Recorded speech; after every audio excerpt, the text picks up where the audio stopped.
One, Sean O'Connor here from Macabre Daily, and I have the absolute pleasure of talking to one of the newest, most exciting names in horror and a Long Island native himself, John Collins, author of the new novella, The Leeds Point Horror. John, how you doing tonight? I'm great, Sean. Thank you for having me. I appreciate that. I Absolute appreciate that. pleasure. Look, we'll give a little bit of a backstory. John and I met kind of low, low a minute ago for sure. It was a Yeah. cold winter night at the Necromantic Brewery. Mm-hmm.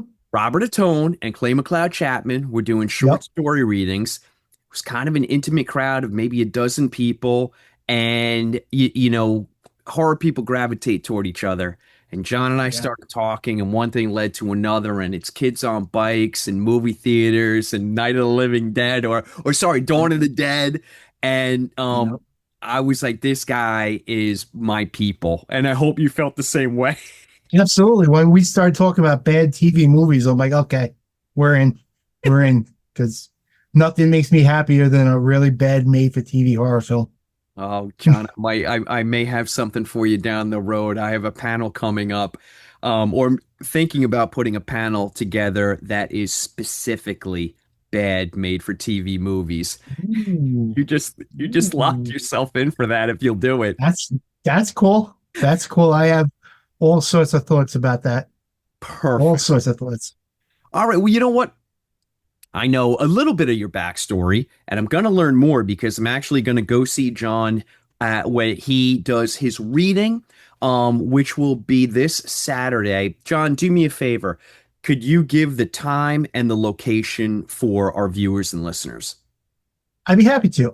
It's at Tiny Raccoon Books in Sayville on Railroad Ave, 277 Railroad Avenue.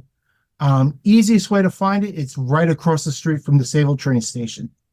And I mean, honestly, I would probably park there. It's Yeah. parking's a little scattered over there, so it's a good spot to park. But I mean, you get to the Sayville train station, it's right there. And it's Um, at 7 o'clock this Saturday. I'm getting ahead of myself because we're going to talk about the Leeds Point Horror and the reading coming up, but I'm super excited to go there. And also, you know, let's support a fantastic independent bookstore in Sayville. Yes. Let's support Sayville Yes. itself because why don't you make a night of it, everybody? Grab dinner and then let's go see John give this incredible reading. So There's some fantastic restaurants in Sayville. I'm So gonna make sure it's on our social media, and Macabre Daily social media, and this interview will post before Saturday. So we'll get it out there. Let's see if let's really pack the house. We'll stack everybody like cordwood. I hope so. I appreciate that. Thank you. Absolutely. It's my pleasure. Full disclosure, I read the novella. And John and I just had a discussion before we hit record, and John said, "Hey, I guess we're doing this, so you must have liked it." That's an understatement, my friend. You really capture a lot of what I love best about horror. There is and I hope you take this as a compliment, there is a Bradbury through line to this novella that I just dined out on. There's so many more layers to that, but the Bradbury really hit me. You're not aping the style or technique. This is completely 100% John Collins, but it's just in that world, and it's like a perfect read along with Something Wicked This Way Comes. Oh And wow. I hope you do take that as a compliment because it's I one of my do. favorite books. I do. I do. Thank you very much for that. Bradbury is he's an influence to so many writers. So much so that you get afraid to even think yourself in not his level, but his world almost, because that whole that whole nostalgia base, small town, it's Bradbury's world and everyone else just plays in it. And Well said. I really appreciate that. I hope there's hints of Robert Bloch in there too, because Bloch was also a huge influence on it. So, I'll go but so far as to say not only are there hints of Robert Bloch in it, but there's also hints of Richard Matheson in it as well. oh, John, I'm not kidding here, man. I mean, you knocked it out of the park with this one. But again, I'm getting way over my skis. I want to talk about you first. Come on, Okay. let's go all the way back to the beginning and let's tell the viewers what got you into horror. What was that defining moment? And, were you a horror kid? Yeah, it was. I grew up in I grew up like through high school, elementary school and everything in the 80s. I'm strictly an 80s kid in that aspect. Same. But horror took a huge root in my life from age 3 when my parents couldn't get a babysitter for Jaws. And they took me to the Bayshore Drive-In, and they figured, oh, he's gonna fall asleep in the back seat. And I stayed up and watched the whole thing. And my mom always told this story about how, well, we thought he was sleeping, and then the whole scene with Roy Scheider throwing the chum in the water, I get a bigger boat, and the shark pops up, and all of a sudden they heard this little voice in the back seat going, wow. And as a result, I don't swim in the ocean. I don't swim. If I can't see my feet in the water, I don't swim in it. In Long Island, you know it. It's filled with churned up seaweed and silt that you can't really see anything chest down until you go about 30 yards out there. And no, that's where monsters are. I'm not going Yeah. out there. No. That's where you But go to a bather to dinner. oh yeah. I have the original fear of being in a pool and thinking of a giant mouth just coming up. So I just no. But growing up at that time, you had Chiller Theater on Saturday nights, and my parents always went out on Saturday nights. So I always had like a cousin or somebody babysitting me. So I remember Black Black Sabbath, Black Sabbath with the Drop of Water episode, Oh, just nightmare fuel for me. yeah. And Don't Be Afraid of the Dark, the TV movie, terrified me. But I always got drawn back to it. I don't know. I can't tell you why. My mom was very open to all this stuff. My father, not so much. But, I started back in those days, like in the late 70s, like remember when cereal boxes used to have like toys in them and all that? Oh, hell Like, I yeah. don't even think they still do anymore. Well, I remember boxes of Sugar Crisp had like mini posters of Universal Monsters. And the one we got, the one I put up on my wall in kindergarten, mind you, was Lon Chaney as the Family Opera. Granted, I never saw it. And if you showed it to a 6-year-old, a silent movie, he probably wouldn't be interested. But that image just burned something in my brain, and it went from there. I had great people around me who really encouraged reading. Fostered it. I Yeah. had two, I had two grandmothers who, one grandmother despised the fact that I was reading horror. The other one despised it as well. But they were like, he's reading, so here you go.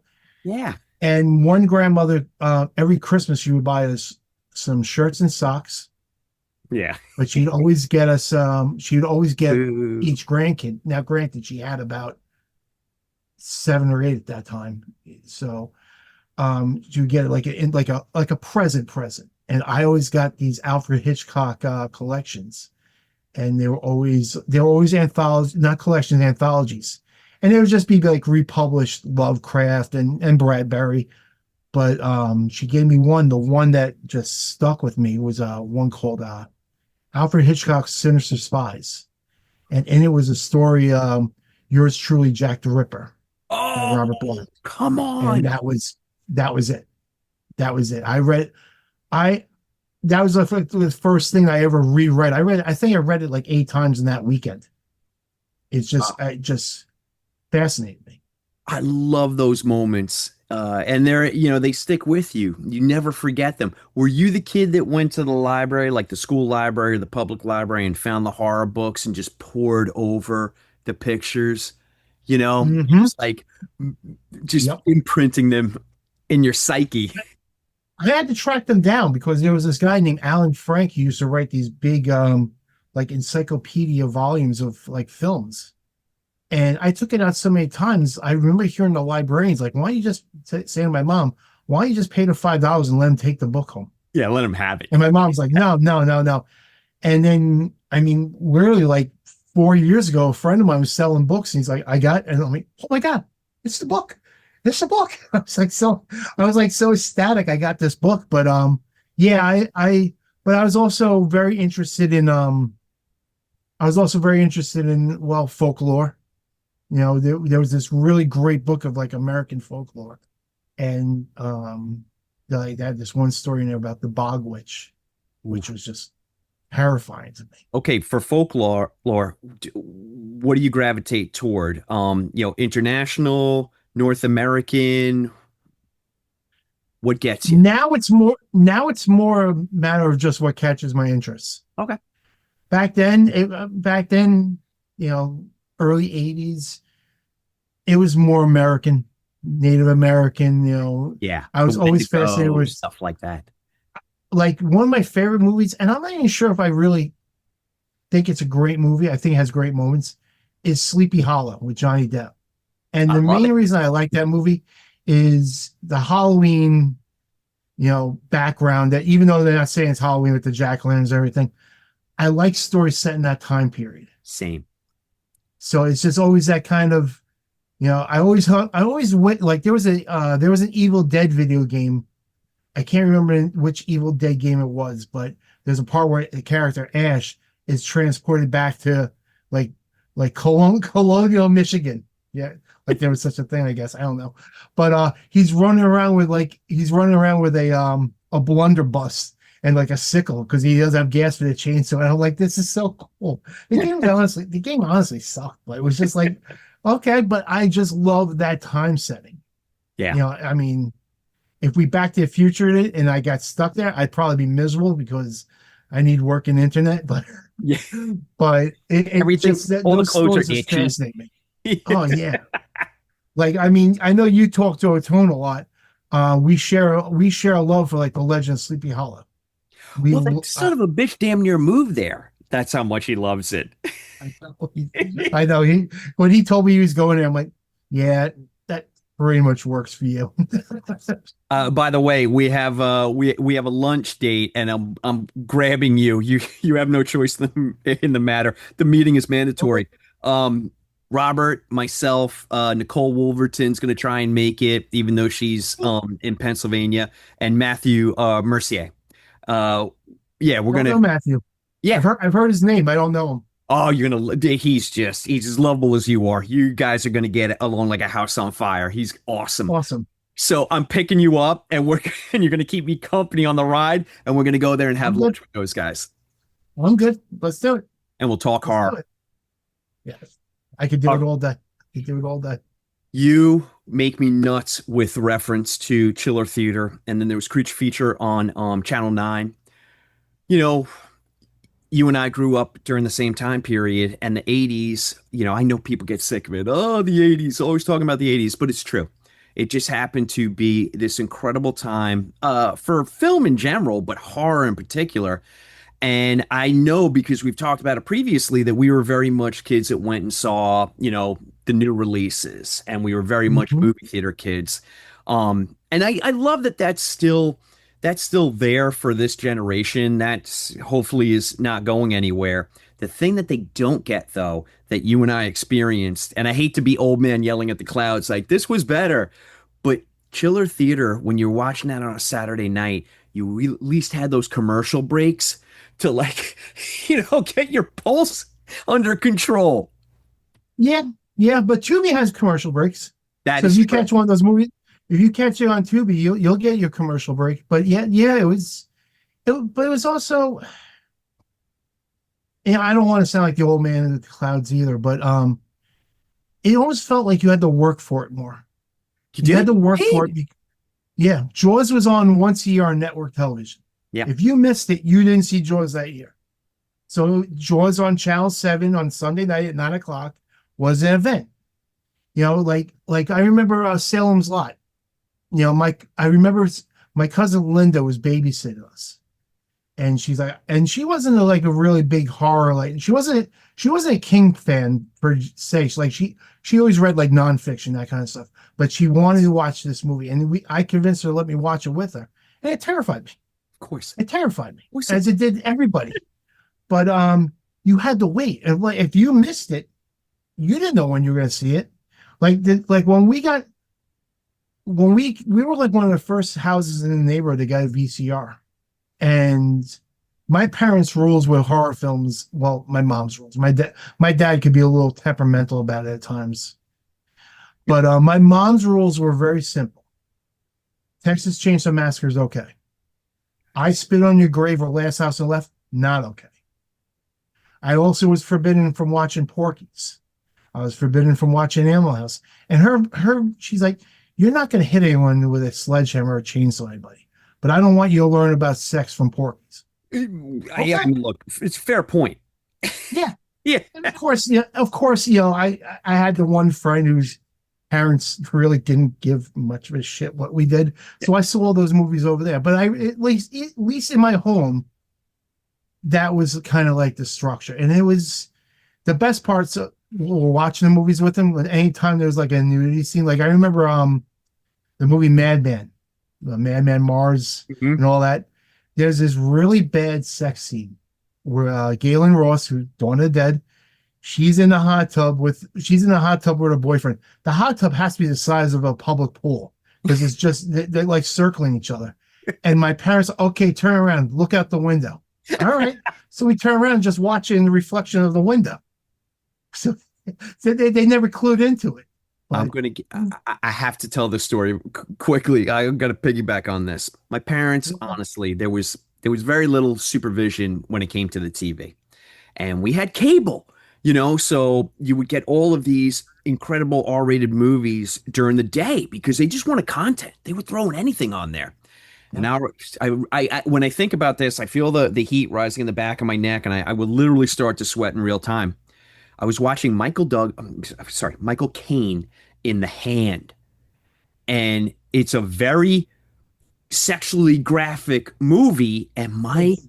grandmother from County Cork is in the room, and she's doing her Afghan and she's doing her needlepoint, and I couldn't, like, I knew I hadn't seen the movie, but I knew where it was going because I was smart enough to know this is going to end horribly for me.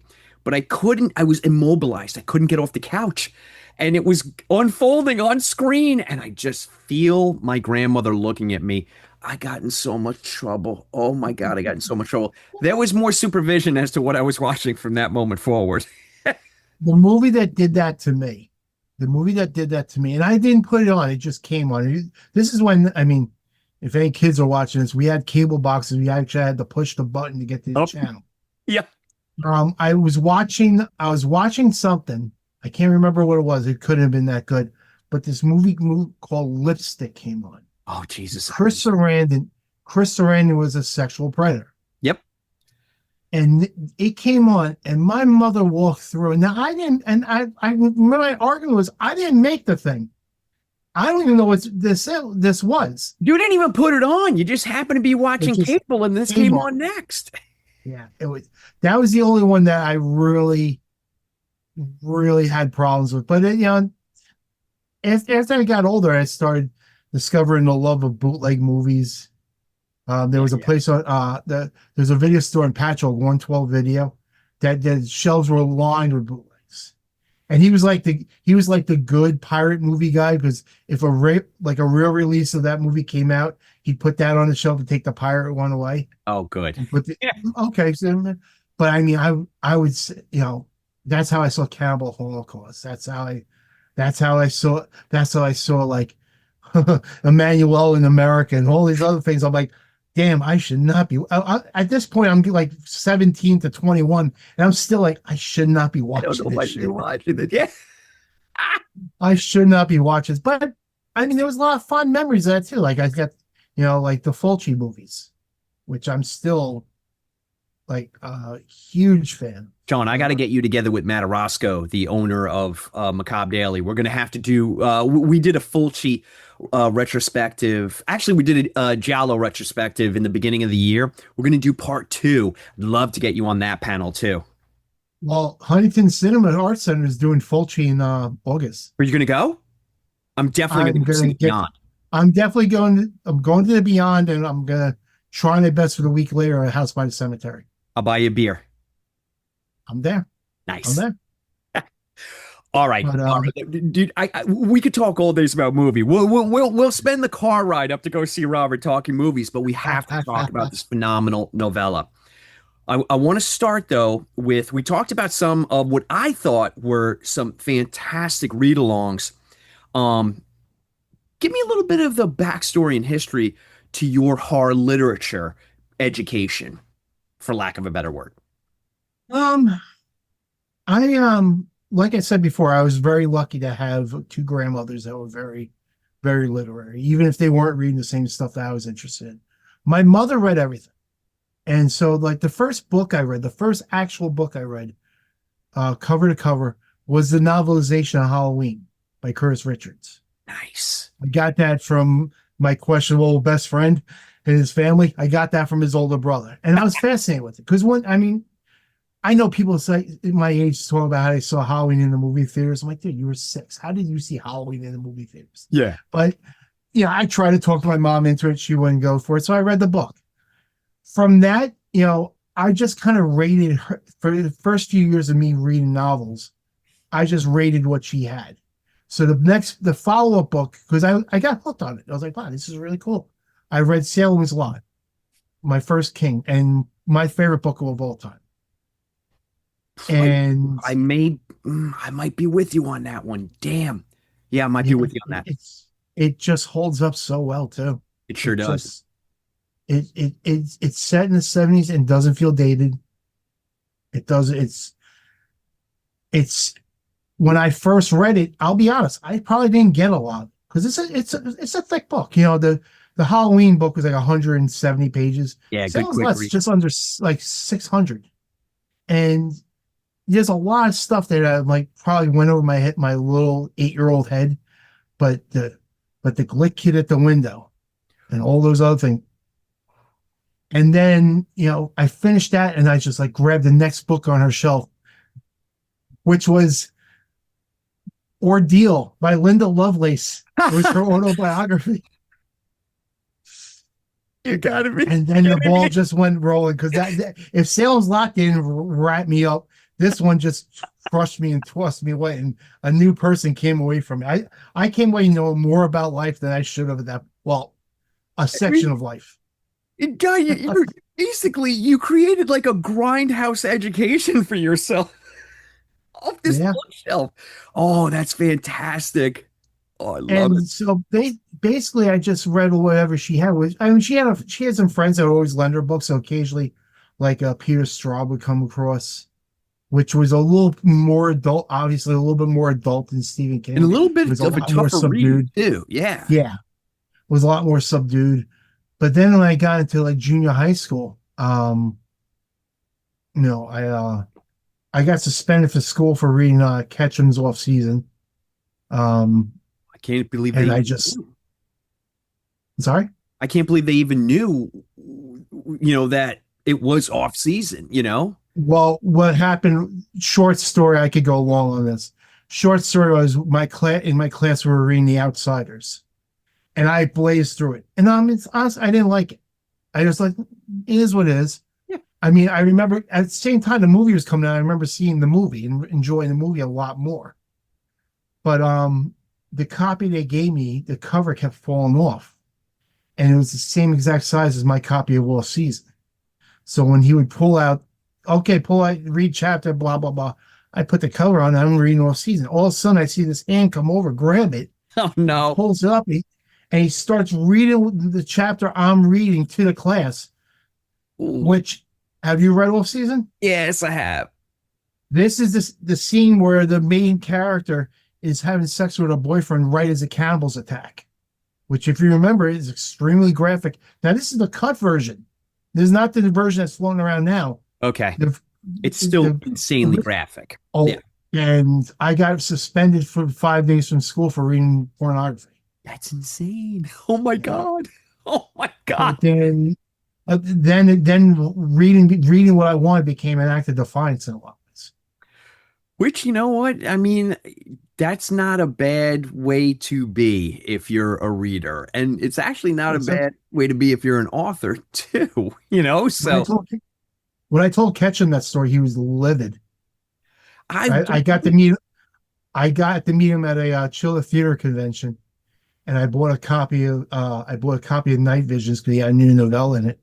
And I told him the story, and he looked at me and like he's turning red. Now this happened like this is a 10-year gap between me telling this story and when it happened.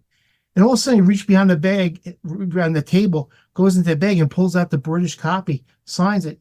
So, dear John, fuck your teachers, Jack Ketchum, hands it to me, and wouldn't take money for it. And every time I saw him, I saw him a lot. I saw him quite a bit.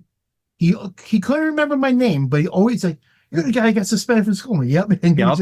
And he would come over, pat me on the back. We talked for a few minutes, but yeah. So from seventh grade to like ninth grade, reading was an act of defiance. I looked for anything that bothered anybody. Like I read Ballard's Crash, which to Okay. be honest, I thought was boring as shit. I was like, I okay, haven't read but it, but it seemed to bother people. So okay, all right.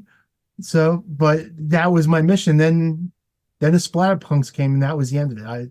I was just a lifelong fanatic from that point on. I was, all yeah. right, that's the perfect segue. Perfect segue Okay. into the lead point horror. Okay. This is going to be a spoiler-free discussion. I told John I I want people to buy this novella. I want people to experience it like I experienced it. I have a big, horrible big mouth. So, John, I'm going to ask you because you'll shift gears and you won't spoil anything. Could you tell the viewers what the novella is about? But I'm going to warn you yourself, author of the very work that we're going to discuss. Don't you dare spoil anything because this is a fantastic read. And I really do want people to get the scares that I got, but also to experience the emotion that's on the page, to benefit and enjoy your crisp, clean prose. Really Thank you. enjoy it. I mean, man, it snaps. It really does. So again, I'm sucking all the oxygen out of the room, which I have a habit of doing. It's Please, okay. please tell the viewer about the lead point horror. Well, Gorgeous cover, by the way. thank you. Thank you. I actually got it tattooed on my forearm. I love it. Thank you. The Leeds Point Horror is a story of a female main character, Lisa, and her boyfriend on a road trip with her two younger brothers. And they're looking for something to do. And they see signs for an autumn-based carnival. So they decide, let's go to the carnival. And when they get to the carnival, what they see is a typical roadside traveling carnival. They have the rides that are kind of questionable in construction. There's the food vendors, there's the performers. What they don't know is the carnival has something dark lurking behind the scenes. And chaos ensues. It's the best way I can do it without giving anything away. Perfect. I was getting so nervous. I was like, you watch that last sentence, John. You watch it. Perfect summation. It's just enough. Like all good, like all good macabre carnival stories. You lull the reader in with the nostalgia that hopefully we've all experienced. I hope people that are watching and listening to this have had the experience of going to a fun fair and a carnival and state fair, you know. I know here on Long Island, yo, they're just almost year round, almost not so much the winter, Mhm. but we have incredible haunted houses now on Long Island, and we've always had great summer carnivals and spring carnivals too. So we kind of grew up with it. Wouldn't you agree, John? Oh, absolutely. I think the autumn carnival is a little bit of a stretch on my end because to be honest, I don't have any recollection of any carnivals past Labor Day. It's more But it's more, you're right. It's more the pumpkin patch and the corn maze and the yes, haunted houses. But the actual carnivals, I mean, they're just right during the summer and they're so much fun. But I always get that feeling, and you already brought it up. This is kind of like thrown together, you know? Yeah. You're looking at the guy, the man or woman who's putting the ride together or who's operating the ride, and you're like, what possible, you know, where did you come from and how did you get this job? Yeah, it's and once again reference a movie, that wonderful Hooper movie, The Funhouse. There's this one scene where the carnival's in full tilt. I just watched it the other night, as a matter of fact. So Fantastic. it's back on Amazon Prime, so I watched it. There's this part where the carnival's going full tilt, and all of a sudden this one bloodied guy just walks by. And everyone except the main character the main character notices, everyone else is just oblivious to it. And you see other movies, you see certain movies or TV shows where they'll have like carnivals. There's always the ride operator that pulls out the little flask and does a sip and puts it back and all that. It's there's always You always kind of wonder a little bit who's running. It's almost like the traveling vagrants with nicer clothes. Yes, very much so. And it's you said grew up around the same time. A lot of these used to be a lot more common on Long Island, but permanent permanent amusement parks weren't as common back then. You had up here, you had I think you had Dorney Park. I think you had Great Adventure. Yeah, and if you wanted something really good, you had to go to Florida for Disney. it's true. There's so these traveling carnivals were a great way for parents. Like, we can't go to Disney. We'll go to a carnival this weekend. So you're on this janky roller coaster, which honestly you're taking a life in your own hands going on them. But there was something very nostalgic to me about that. And anytime I see them, I don't always stop. My wife is a fan of fried Oreos, and so hey, maybe we'll stop and go get some fried Oreos or something. Yeah, okay, fine. But going on those rides, I haven't done it in 30 years since my niece was like 4, and I she think couldn't go on by herself. But a roller coaster now would put me in the hospital. I wouldn't get my equilibrium back for 3 days. oh god, it's like, dude, I have a pinched sciatic nerve. I can't do that. What are you talking about? You you picked the perfect setting though, and I want to get into it. I want to get into how you landed on a carnival, but it's the perfect setting because a carnival is one of those things where everything is presented to you. So there's this facade which is shiny and loud and enticing and safe. It gives the impression of like there could be danger around any corner with like maybe the spook house or something like that. But we're all made to believe that, oh, but nothing bad could ever really happen. Mhm. It's all good, clean fun. And what I love about your setting is that you just, right behind that curtain, and again, I'm going to shut my big mouth, but right behind that curtain is a completely different experience. And And safety not guaranteed. Let's leave it there. well, to be honest, you go to a carnival now. Like there's one at Suffolk Community College every summer, right? I think it's like the end of summer. The Mother Caprini's, Oh, yeah. they have all the rides, but there's a gambling tent right there. Yeah. So it's just kind of like, yeah, gambling's not necessarily known for bringing the best of people. No. So, and I remember when I was a kid, they used to have like they don't have them anymore, but they used to have the tents for like the adults only, where the dads would go in and kind of stare at kind of trashy women in Right? bikinis. Yeah. Yeah. It was like a go-go show. Yeah. So like right next to the bumper cars, there's his dad getting his rocks off. It's just like, so they kind of, the thing about carnivals, the thing about gatherings of all, even like you could throw Disney World into it and you could throw Universal, which are obviously much more professional. There's always that human element. Like you can honestly, you don't need to make Vampire Circus, which is a wonderful movie. You could make Pedophile Circus. You could take supernatural elements out of it and still have that same like layer of slime underneath the shine. Yeah. So, so it just, like I said, number one, it's a nostalgic setting for me. I, I'm, I've always been a very nostalgic person. And so that wasn't hard for me to mine the nostalgia. But sometimes things are just looked at better in the rear view instead of trying to relive them. Because, as you get older, you start noticing more things. It's like, oh, Can I okay. give you?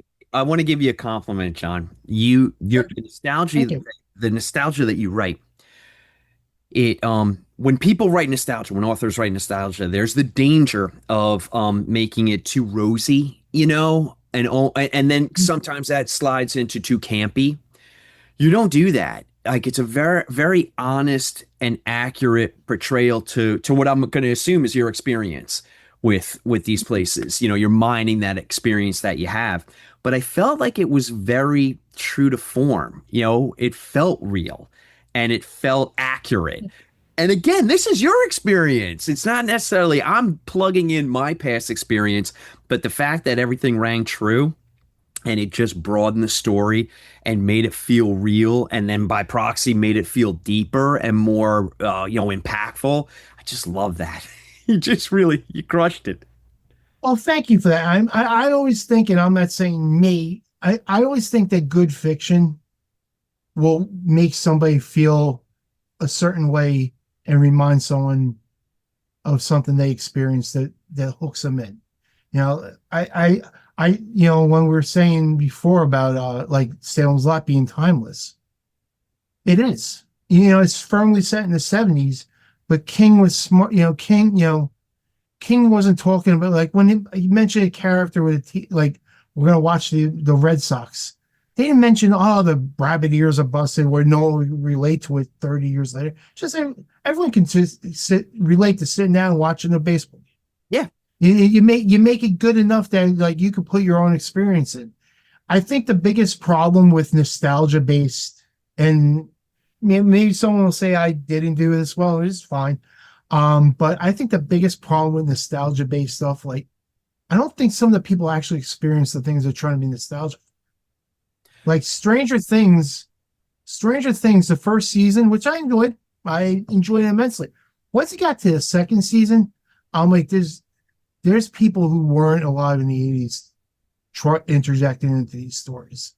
Yeah. And it was a unique time. Just like I'll never give you a nostalgia. Like I always kind of debate writing something about my dad, like some story based on him, but with my interests. I don't know what it was like to be 20 years old in 1972. I have no idea. I have no idea. And me trying to interject my mind into that, it doesn't work that way for me. So when it would feel fake to me. So when I see people, some people do it great. Like Ronald Malfi does coming of age stuff that's just like mind blowing. Yeah, it is. And he does it like King does. But some people it's just like you're being nostalgic about something you have no real anchor point to. And then it feels like it becomes a machine, Yeah. just like a Yeah. cookie cutter machine. Yeah, I agree with that. Okay, let's talk about your characters. How did you develop them? How did you choose them? And how much fun is it writing what happens to them? All right. Good. I don't want to spoil anything. I'll say the carnival folk. Um, I just I just went amok. I like I said before, I love folklore. I love villains. I nothing makes me happier than a good villain. Nothing makes Very good at writing them. oh most of the time I not to change gears. I just finished a story that's very much based in reality, and I did not have fun writing the villain. I was like, it was like, oh, but I also knew if I pull back, I'm not being true. But supernatural villains with wide arcs, like I can't imagine Thomas Harris didn't have fun writing Hannibal Lecter, Right? especially after when he did Hannibal, because it's just so bold and out there. It's like, yeah, I'm like, come on, he had a blast writing this. So villains number one had to be a lot of fun for me to write, and they also had to be villains. They also had to be villains. I mean, I tried very much to make their purpose direct. The best way. I don't want to say simple because it wasn't, but I wanted to be direct. Like there's no once their motives are uncovered, there's no the idea of being at the mercy of people, things, whatever, that you can't talk your way out of. That doesn't matter what you say, what you offer, Yeah, that ship you're has at their sailed. mercy. Yeah. That's great. That, it's scary as hell, and it's fun as hell. To be honest, it's great. It's great. One of my favorite characters of all time is Jerry Dandridge in Fright Night. Oh yeah. There was no negotiation with that character whatsoever. He's gonna do what he's gonna do, and that was yeah, I love him. Perfect villain, charming as hell, rip your throat Mhm. out without batting an eye. Yep. What a fantastically written and performed villain. Yeah. Yeah. We got two Chris Sarandons in this interview, by the way. I just noticed it. I just noticed it. I love that son of a bitch. He's great. He is. But as far as the main character Lisa, her boyfriend, her brothers, um, I just wanted to be natural. I just wanted to be natural. I just wanted I they weren't necessarily based on anybody or I mean, like I guess I could say some of her speech patterns might have been based on a combination of my wife, my mother, and my cousin Linda. Look, it could even be subconscious, but maybe, Yeah, yeah, the influence is there.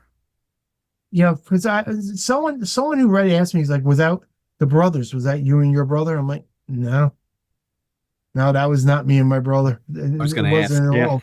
Yeah, it's just like no, it really wasn't. It's just I wanted them to feel I want them to feel natural because you can't have bam, bam, bam, bam, bam the entire time. You can't have it. No one. It's gonna bore the hell out. You need some substance. You need some substance. You need something. You know, number one. I mean, dialogue, which I work on constantly, and I'm if I'm critical over anything I do, it's always dialogue. I'm always critical of dialogue. Um, but it has to be natural. It has to be natural. Your rhythm Um, is natural. The rhythm that you create, it is natural. The flow of the novella, it isn't bam, bam, bam, bam. There are definitely those scenes, though definitely those moments, but you give it time to breathe, so good. that when you Um, do have those moments, I have to correct myself because I'm always reviewing movies and I always call them set pieces, but when you do set have pieces are set pieces are a great description. when you That's a do have great these description. incredible set pieces, you come at it, but then you give after those moments, you give the reader time to like, okay, process and like almost catch your breath. There's exactly what we're talking about with the commercial breaks with Chiller Theater. Like you can stop your heart for a moment and then it ramps up toward the next one. But that rhythm that you create, I really enjoyed it. Really Well, enjoyed it. thank you. Your dialogue Um, your dialogue, your prose, your setting, and your plotting. 10 out of 10, no notes, John. I thoroughly enjoyed this novella. I'm so glad to hear that. I don't, there's, I mean, you read a lot, you've been around a lot of writers, so I'm sure you've heard this term as plotters and pantsers. I mean, for anyone who doesn't know, a plotter is someone who plots out their novels or short stories or novellas beat by beat by beat, and then they just kind of just follow that blueprint. Pantsers kind of like come up with a story and then they'll just go and see where the story takes them. I'm honestly in between there. And the one thing I wanted, because I don't like roller coasters now, but I used to.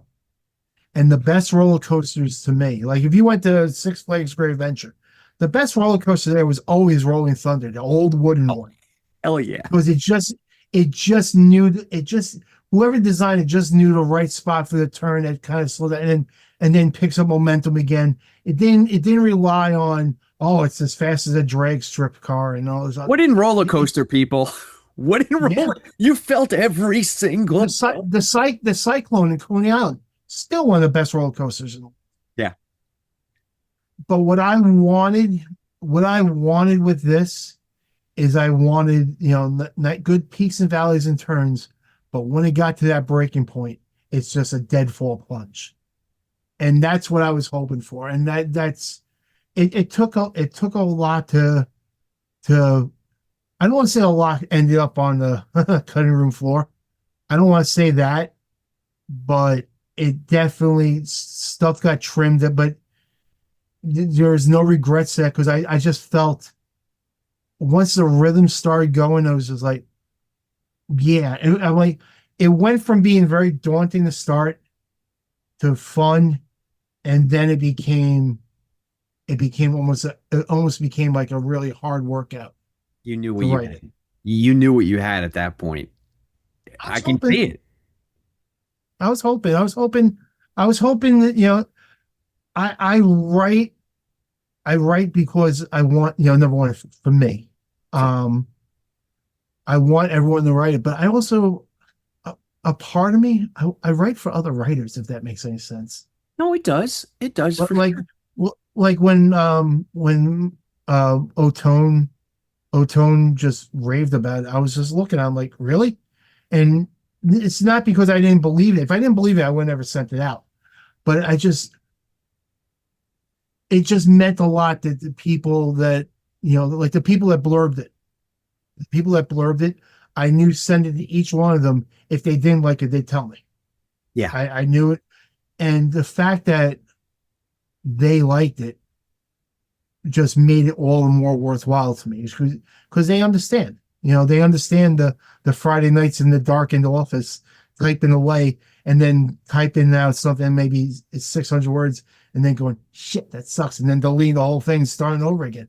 Yeah. So it meant a lot to me. So, but I, I'm glad that came across with the rhythm of it because that I felt that was very important. I felt that Absolutely. was very important. Absolutely. Okay. We're going to start wrapping up now. I want you Okay. to tell the reader what do you want them to get out of this novella? We want to have fun. I don't think we don't have enough fun in this world anymore. I want someone to sit there. I mean, it's 113 pages. I mean, if you're if you can take 2 hours, 3 hours to sit there, put a cup of coffee next to you, a glass of whiskey, whatever it is that your poison is for the night, and sit back and have a good time with it. That means the world to me. That means the world to me. I got it. I'm very happy that people took number one would take a chance to buy it. Number two, and possibly just go on that roller coaster ride to hell and just have a good time with it because life's short, man. Well, I'm tired of being pissed off about it, a million things. Yeah. I'm worn out. I mean, you should be able to lose yourself in a story or a movie. You should be able to do that. And I don't have any axes to grind in this book. I don't, and and if I do, I might, if I ever do write something like that, it might not even be under my name. It might be just me venting and put something else. But I just want people to have fun with this. Well, And, that's what, yeah, I I thank mean, you because that's what you gave me. It was an that, incredibly fun, frantic, thrilling read, and I cannot wait for people to get it in their hands. Will you be selling the book this Saturday? yes, Well, I'm yes, I gonna buy will. myself a copy, my friend. Well, I'll be glad I'll be glad to get one in your hands. Better write something nice. I'll do my best. My handwriting's atrocious. I've been practicing to be honest. I'll be the first to admit it. I've been practicing my handwriting because oh God, I feel so douchey saying it, but No, but I you're gonna want be signing books. You have to, John. yeah, I will. I will. I just it's just so weird to be in this spot because I was always the guy on the line. I I'm was always thrilled for you that you're in this spot. Thank you. I remember standing on line for 2 hours for Clive Barker's signature. I so to be so the fact that anyone wants anything signed by me is just it's too cool, man. It's just how can you not have fun doing this? The one thing I always hate is when I hear writers, oh, writing's so hard. You, this is the greatest thing you could possibly do.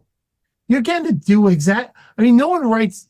Anyone who writes wanted to write, and the Yeah. fact that you're writing, and I don't care if you're published or not. If you put pen to paper or fingers to keyboard, you're a writer.